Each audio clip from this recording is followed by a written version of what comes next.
আচ্ছা, একটা কথা বলি, বেশ কিছুদিন যাবৎ আওয়ামী লীগের কোনো কার্যক্রম বাংলাদেশে আমরা দেখছি না, কিন্তু নির্বাচনের আগে আমরা দেখলাম আওয়ামী লীগের ঝটিকা মিছিল, বিক্ষোভ মিছিল, বড় বড় আন্দোলন, সেখান থেকে সেই মিছিল থেকে আবার সেই আওয়ামী লীগের নেতাকর্মীদের গ্রেপ্তার, আবার অনেক নেতাকর্মীদের গ্রেপ্তার করে রেখেছেন, তাদের জামিন হচ্ছে কিন্তু কারাগার থেকে তারা মুক্তি পাচ্ছেন না।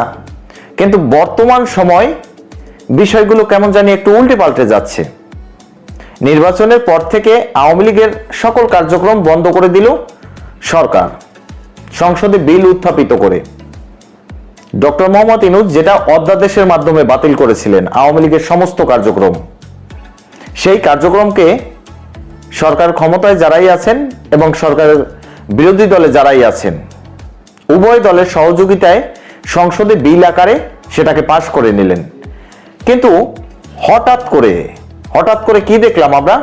দেখলাম যে আওয়ামী লীগের হেভিওয়েট যে সকল নেতা খাতা, যে সকল হেভিওয়েট রাজনীতিবিদ, শিরিন শারমিন চৌধুরী, আইবি রহমান, এই সকল লোকজনকে জামিনে মুক্তি দেয়া হচ্ছে। বিষয়টা একটু আনকমন লাগছে না? এই বিষয়টা যেমনি আনকমন, তেমনি আরো একটা বিষয়, যে বাংলাদেশের রাজনীতিতে আওয়ামী লীগ ফিরে আসা এখন শুধু সময়ের ব্যাপার, এরকমের একটা জুজুর ভয় সরকার, বিরোধী দল সবার মনেই কাজ করছে। এবং সরকারের যারাই ক্ষমতায় আছেন, বিএনপি, তাদের কথা নাই বললাম, কিন্তু রাজনৈতিক দুটো দল, জামাত এবং এনসিপি, তারা এটা জানে যে আওয়ামী লীগ যদি কোনোদিন ফিরে আসে তাহলে তাদের দম বন্ধ করে মেরে ফেলবে। মানে মারতে হবে না, এমনিতেই দম বন্ধ হয়ে যাবে, অটোমেটিক্যালি মারা যাবে। কারণ এই জামাত এবং এনসিপি মিলে আওয়ামী লীগের সাথে যা যা করেছে, এই সব কিছুর প্রতিদানে এই পরিণতি তাদের হবে। এখন জামাত এবং এনসিপি কি আওয়ামী লীগকে রুখে দিতে পারবে বা তাদের ফিরে আসা আটকাতে পারবে? এটা একটা প্রশ্ন।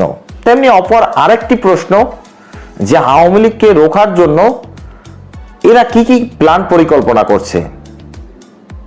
এছাড়াও আওয়ামী লীগ ফিরে আসার জন্য তারা কি পরিকল্পনা করছে, এটাও একটা প্রশ্ন। এই বিষয়গুলো নিয়ে বিস্তারিতভাবে আলোচনা করব। ভিডিওটি মনোযোগ সহকারে ধৈর্য ধরে কন্টিনিউ করুন এবং শেষ পর্যন্ত দেখার পরে যদি আমার ভিডিওটি ভালো লাগে তাহলে লাইক দিয়ে চ্যানেলটা সাবস্ক্রাইব করবেন এবং কমেন্ট করে আপনার মূল্যবান মতামত জানিয়ে যাবেন। বলছিলাম দর্শক, আওয়ামী লীগ ফিরে আসার কি কি পরিকল্পনা আছে তাদের, বা আওয়ামী লীগ যাতে না ফিরতে পারে সেজন্য সরকার দলীয় এবং বিরোধী দলীয় যে সকল রাজনৈতিক নেতারা বর্তমানে বাংলাদেশে আছেন বা সংসদে আছেন, তারা কি কি পরিকল্পনা গ্রহণ করছে, এই সব বিষয়গুলো নিয়ে আলোচনা করব। দেখুন, কোনো রাজনৈতিক দলকে কোনো অধ্যাদেশ বা কোনো বিল আকারে নিষিদ্ধ করা যায় না যতক্ষণ পর্যন্ত ওই দেশের জনগণ ওই রাজনৈতিক দলকে মন থেকে চাবে, ততক্ষণ পর্যন্ত সেই রাজনৈতিক দল নিষিদ্ধ হতে পারে না। এটা হলো সর্বপ্রথম কথা। এই কথাটি শুধু আমার তা না, এই কথাটি কিন্তু বিএনপির যিনি প্রধানমন্ত্রী এখন, তারেক রহমান, তিনিও বলেছিলেন নির্বাচনের আগে, যে আমরা কোনো রাজনৈতিক দলকে নিষিদ্ধ করার পক্ষপাতিত্ব করি না। রাজনৈতিক দলকে নিষিদ্ধ করার আমরা কে? যদি কোনো রাজনৈতিক দলকে নিষিদ্ধ করতে হয় সেটা জনগণ করবে। জনগণ তার ভোটের মাধ্যমে প্রমাণ দিবে যে হ্যাঁ, এই রাজনৈতিক দল আমরা চাই না।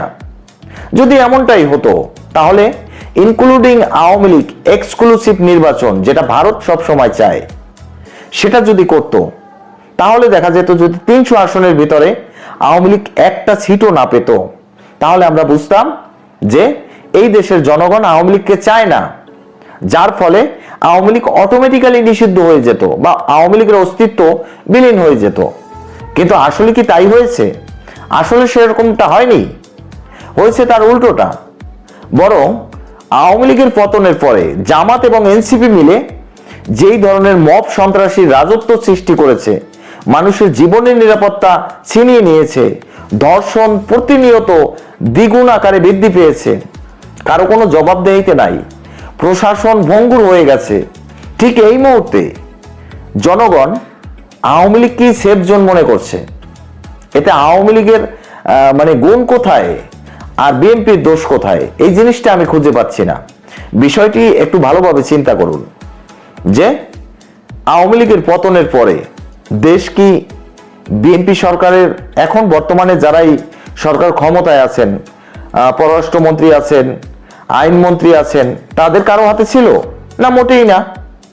সরকার এই সকল গুরুত্বপূর্ণ জায়গায়, সব জায়গায় জামাত ইসলামের লোকজন ছিল। একদম সুপ্রিম কোর্টের প্রধান বিচারপতি থেকে শুরু করে নির্বাচন কমিশন, সব জায়গায় জামাত ইসলামের লোকজন ছিল। তারা 17 মাস ডক্টর ইউনূসের সাথে মিশে যেইভাবে দেশ পরিচালনা করলো, তাতে বাংলাদেশের জনগণ তাদের এইটা ফিল হলো যে আমরা আওয়ামী লীগের আমলে ভালো ছিলাম, আমরা এই মব সন্ত্রাসীর এই আমলে ভালো নেই। এবং ডক্টর ইউনূস কি করলেন? ডক্টর ইউনূস তার নিজের পুঁজিপাটটা, নিজের অর্থনৈতিক স্বাবলম্বী হওয়ার জন্য যা যা করার দরকার সবকিছুকে এমন ভাবে করলেন যে গ্রামীণ ব্যাংকের ট্যাক্স মওকুফ করে দিলেন, গ্রামীণ টেলিকমের ট্যাক্স মওকুফ করে দিলেন, ইভেন নিজের নোবেল পুরস্কারের যে ট্যাক্স সেটাও মওকুফ করে দিলেন। তো ডক্টর ইউনূস এই যে কাজগুলো করলেন এবং তার যে অর্থ পাচার বিদেশে, সেটা আমরা তো এখন বলতে পারবো না, কারণ এগুলো নিয়ে সরকার কোনো কথা বলছে না। ডক্টর ইউনূসের অধ্যাদেশগুলো একের পর এক সরকার বাতিল করছে, কিন্তু ডক্টর ইউনূসকে এই প্রশ্ন করছে না বা তাকে জবাবদিহি করছে না যে কেন এই ধরনের অধ্যাদেশ তিনি জারি করেছিলেন। যখন জবাবদিহিতাটা আসবে তখন তার অপকর্মের মুখোশ খুলে যাবে। ডক্টর ইউনূস এই দেশ থেকে কত টাকা পাচার করেছে সবকিছু খুলে যাবে। শেখ হাসিনার 17 বছরের শাসন আমলে তিনি যে পরিমাণে টাকা না ছাপিয়েছেন তার থেকে অনেক বেশি টাকা ডক্টর ইউনূস তার এই 17 মাসের শাসন আমলে ছাপিয়েছেন। এই সকল বিষয়গুলো কিন্তু বিভিন্ন অনলাইন ভার্সনে এখনো আছে, এগুলো নিয়ে কোনো জবাবদিহিতা নাই। এত টাকা ছাপানোর পরেও কেন বাংলাদেশে এত ঘাটতি এবং বাংলাদেশে যে মুদ্রাস্ফীতি হতে চলেছে এগুলো নিয়েও কোনো প্রশ্ন নেই। আজকের ভাঙাচোরা একটি দেশ তারেক রহমানের হাতে তুলে দিয়ে তিনি পগার পার গং হয়ে গেছেন। এ হলো ডক্টর ইউনূস। তো বাংলাদেশের জনগণ এখন এটা চিন্তা করছে যে আমরা আগেই তো ভালো ছিলাম, এখন তো খারাপ আছি। এজন্য এই দেশের জনগণ আওয়ামী লীগকে চায়। যদি আওয়ামী লীগকে জনগণ চায় তখন সেই দেশের কোনো আইন, কোনো কানুন, কোনো বিল আকারে, কোনো অধ্যাদেশের মাধ্যমে একটি রাজনৈতিক দলকে নিষিদ্ধ করা যায় না। এবং সেই সুযোগটাই আওয়ামী লীগের শাপে বর হয়ে গেল। আন্তর্জাতিকভাবেও বিভিন্ন কূটনৈতিকভাবে এ চেষ্টা করে যাওয়া হচ্ছে যে যাতে আওয়ামী লীগকে বাংলাদেশের রাজনীতি করার জন্য জায়গা করে দেয় বর্তমান সরকার। ভারত তো একেবারে ওতপ্রোতভাবে ওপেনলি বলে যে ইনক্লুডিং আওয়ামী লীগ এক্সক্লুসিভ নির্বাচন।